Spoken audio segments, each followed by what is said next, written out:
Audio 2 पुस्तक का नाम गायत्री महिमा, लेखक वेदमूर्ति तपोनिष्ठ पंडित श्री राम शर्मा आचार्य। स्वामी रामकृष्ण परमहंस का उपदेश है, मैं लोगों से कहता हूँ कि लंबे लंबे साधन करने की उतनी जरूरत नहीं है। इस छोटी सी गायत्री की साधना करके देखो। गायत्री का जप करने से बड़ी बड़ी सिद्धियां मिल जाती हैं। ये मंत्र छोटा है पर इसकी शक्ति भारी है। हिंदू धर्म में अनेक मान्यताएं प्रचलित हैं। विविध सिद्धांतों के संबंध में परस्पर विरोधी मतभेद भी हैं। पर गायत्री मंत्र की महिमा एक ऐसा तत्व है जिसे सभी शास्त्रों ने, सभी संप्रदायों ने, सभी ऋषियों ने एक स्वर से स्वीकार किया है। स्वामी विवेकानंद का कथन है, राजा से वही वस्तु मांगी जानी चाहिए जो उसके गौरव के अनुकूल हो। परमात्मा से मांगने योग्य वस्तु सद्बुद्धि है। जिस पर परमात्मा प्रसन्न होते हैं उसे सद्बुद्धि प्रदान करते हैं। सद्बुद्धि से सत मार्ग पर प्रगति होती है और सत्कर्म से सब प्रकार के सुख मिलते हैं। जो सत की ओर बढ़ रहा है उसे किसी प्रकार के सुख की कमी नहीं रहती है। गायत्री सद्बुद्धि का मंत्र है, इसलिए उसी मंत्रों को मुकुटमुनि कहा गया है। जगतगुरु शंकराचार्य का कथन है, गायत्री की महिमा का वर्णन करना मनुष्य की सामर्थ्य से बाहर है। बुद्धि का शुद्ध होना इतना बड़ा कार्य है जिसकी क्षमता संसार में और किसी काम से नहीं हो सकती। आत्मबल प्राप्त करने की दिव्य दृष्टि शुद्ध बुद्धि से प्राप्त होती है और उसकी प्रेरक गायत्री मंत्र है। स्वामी राम तीर्थ ने कहा है, राम को प्राप्त करना सबसे बड़ा काम है। गायत्री का अभिप्राय बुद्धि को काम रुचि से हटाकर राम रुचि में लगा देना है। जिसकी बुद्धि पवित्र होगी वही राम को प्राप्त करने का काम कर सकेगा। गायत्री पुकारती है कि बुद्धि में इतनी पवित्रता होनी चाहिए कि वह काम को राम से बढ़कर न समझे।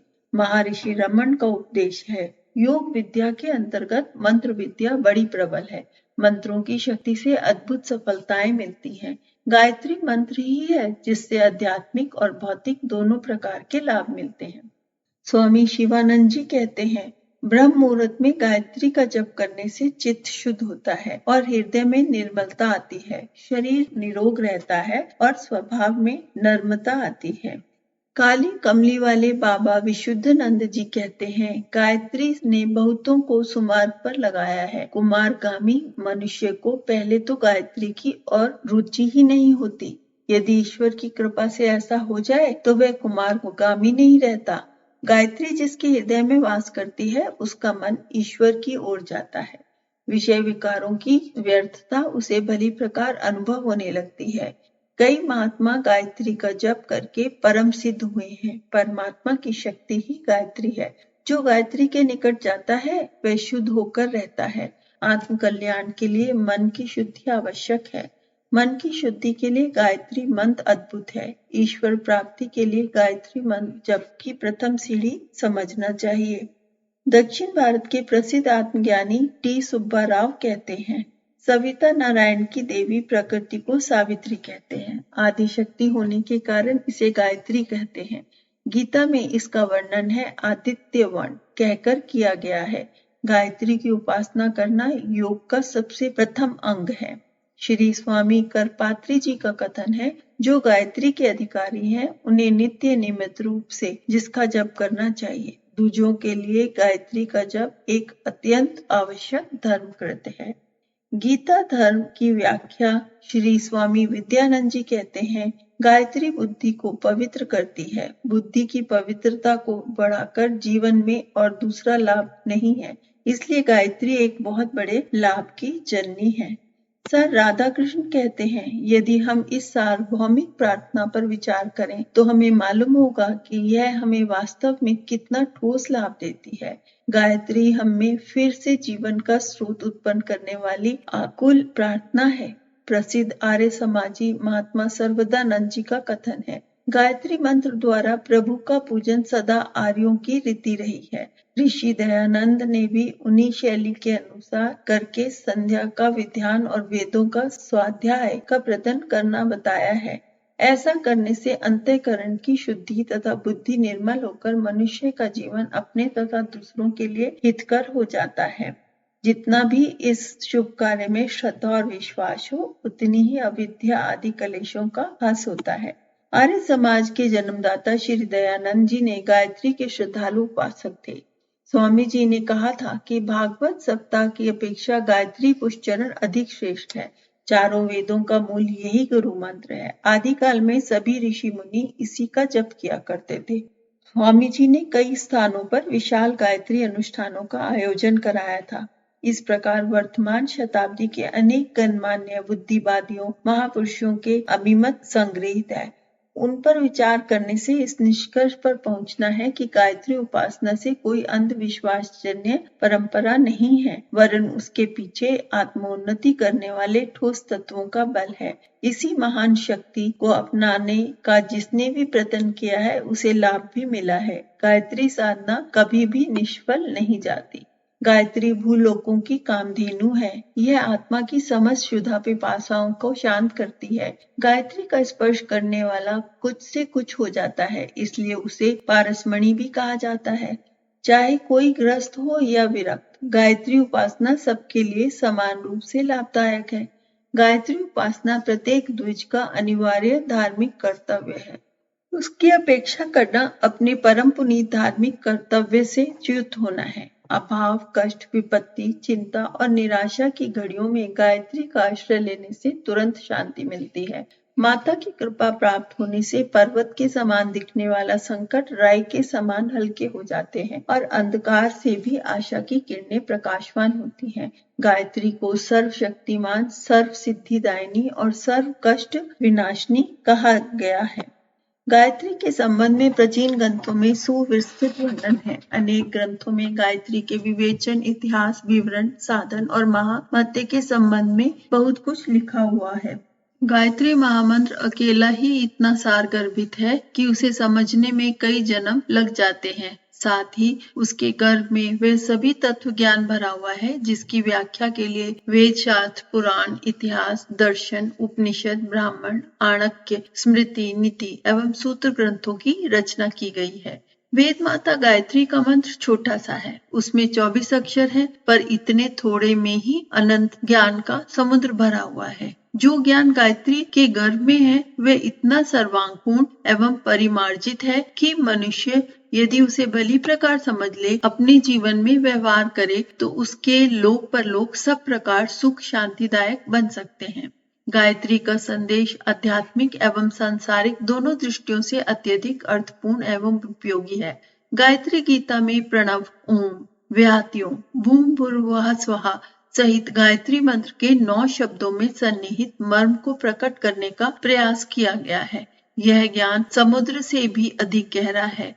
साधक जब भी इसमें डुबकी लगाता है, अनेकानेक मूल्यवान रत्न उसके हाथ लगते हैं और संसार की सभी समस्याओं का समाधान चुटकियों में हो जाता है। परमात्मा को प्राप्त करने और प्रसन्न करने का मार्ग उसके नियमों पर चलना है। वह निंदा स्तुति से प्रभावित नहीं होता, वरन कर्मों के अनुसार फल देता है। परमात्मा को अपने अंतर में अनुभव करने से आत्मा पवित्र होती है और सत, चैतन्यता और आनंद की अनुभूति होती है। गायत्री द्वारा बुद्धि की शुद्धि व उस शुद्धि बुद्धि से आत्मोन्नति होती है। आत्मबल वह साधन है जिसकी सामर्थ्य दुर्लभ से दुर्लभ वस्तु को प्राप्त कर सकती है। आत्मा परमात्मा का अंश है, उसके लिए अपने पिता की बनाई हुई कोई वस्तु अप्राप्त नहीं है। जैसे जैसे पात्रता बढ़ती जाती है, वैसे देवी भंडार की कुंजियां प्राप्त होती जाती हैं।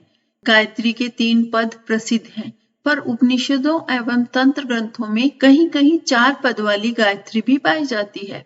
24 अक्षरों वाली गायत्री के अंत में कहीं कहीं पर एक पद और भी जुड़ा हुआ मिलता है। वह ये है, परोज से साविदान। जो इस चौथे पद को जानता है वह श्री और यश से प्रतिष्ठित होता है। सूर्य को वीर्य और पृथ्वी को रज कहा जाता है। सूर्य की शक्ति से संसार की सब क्रियाएं होती हैं। इस प्रकार आत्मा अपनी क्रियाशीलता द्वारा विविध प्रकार की परिस्थितियां उत्पन्न करती है। प्रारब्ध, भाग्य, देव आदि भी अपने प्राचीन कर्मों का ही परिपाक मात्र हैं। इसलिए अपने लिए जैसी परिस्थिति अच्छी लगती है उसी के योग्य अपने को बनाना चाहिए। अपना भाग्य निर्माण करना हर मनुष्य के अपने हाथ में है, इसलिए आत्मनिर्माण की ओर ही सबसे अधिक ध्यान देना चाहिए। बाहर की सहायता भी अपने अंतरंग स्थिति के अनुकूल ही मिलती है। मनुष्य को तेजस्वी, बलवान, पुरुषार्थी बनना चाहिए। स्वास्थ्य, विद्या, धन, चतुरता, संगठन, यश, साहस और सत्य, इन 8 बलों से अपने को सदैव बलवान बनाने का प्रयत्न करना चाहिए। संसार में अनेक विचारधाराएं हैं, उनमें से अनेक आपस में टकराती हैं। एक शास्त्र के सिद्धांत दूसरे शास्त्र के विपरीत भी बैठते हैं। इसी कारण एक विद्वान या ऋषि के विचार दूसरे विद्वान या ऋषि के विचारों से पूर्णतः मेल नहीं खाते। ऐसी स्थिति में विचलित न होना चाहिए। देश, काल, पात्र और परिस्थिति के अनुसार जो बात एक समय बिल्कुल ठीक होती थी, वही विभिन्न परिस्थितियों में गलत भी हो सकती है।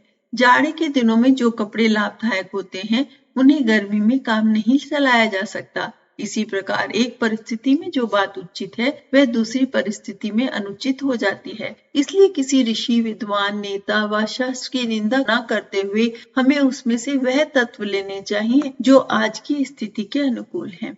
प्रेरणा संसार की सबसे बड़ी शक्ति है। इसके बिना सारी साधन सामग्री बेकार है, चाहे वे कितनी ही बड़ी क्यों ना हो।